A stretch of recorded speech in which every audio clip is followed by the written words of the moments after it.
खतरनाक न्यूज़ देखने वाले सभी दोस्तों को फिरदौस साहिल का अस्सलाम वालेकुम।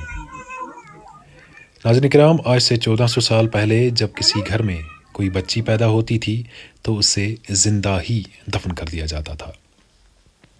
ये समझा जाता था कि कल हमारी बच्ची बड़ी होगी, इसकी शादी किसी मर्द के साथ होगी, तो इसमें एक शर्म समझी जाती थी, तो इसलिए बच्चियों को पैदा होते ही ज़िंदा दफन कर दिया जाता था।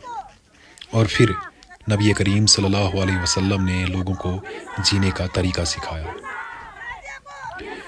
उन्होंने लोगों को बताया कि जिस तरह से एक मर्द दुनिया के लिए ज़रूरी है, उसी तरह से एक औरत भी जीने के लिए, दुनिया के लिए उतनी ही ज़रूरी है। उन्होंने कहा कि जिस तरह से एक मर्द है, उसी तरह से एक औरत भी है। जितनी इज़्ज़त एक मर्द की जाती है माशरे में, उतनी ही इज़्ज़त, हालांकि उससे ज़्यादा इज़्ज़त एक औरत की जानी चाहिए। उन्होंने कहा कि अल्लाह ताला ने औरत और मर्द को एक दूसरे का पर्दा बनाया है। तब से लेकर आज तक औरतों की इज़्ज़त की जाती है। औरतों को समझा जाता है, जिस घर में कोई लड़की होती है तो समझा जाता है, उसे कहा जाता है कि बेटा आप हमारी इज़्ज़त हो।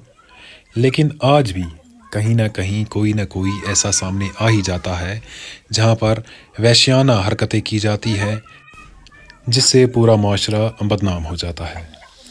जी हाँ, बात कर रहे हैं साउथ कश्मीर के अवंतीपोरा, कंडीजल अवंतीपोरा की, जहाँ पर कुछ दिनों पहले एक मैरिज फंक्शन था, जहाँ पर दूल्हे को जब शादी लेने के लिए आना था तो दूल्हा वहाँ पर पहुँचा ही नहीं। जब घर वालों से पूछा गया कि दूल्हा शादी लेने के लिए क्यों नहीं पहुँचा, तो घर वालों ने कहा कि दूल्हा यूनिवर्सिटी गया हुआ था। तो आप मुझे बताइए, जिस दिन शादी होगी क्या उस दिन यूनिवर्सिटी जाना ज़रूरी है या शादी करना ज़रूरी है?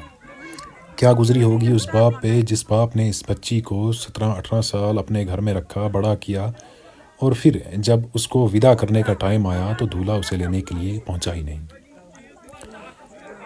ये वो एक बाप ही समझ सकता है जिस बाप ने उस बच्ची को पैदा किया, बड़ा किया, उसकी परवरिश की। अब उसको विदा करने का टाइम आया तो ये मसला पेश आया। आप इन तस्वीरों में देख सकते हैं कि सारा इंतज़ाम होने के बावजूद भी दूल्हा दुल्हन को लेने के लिए पहुंचा ही नहीं।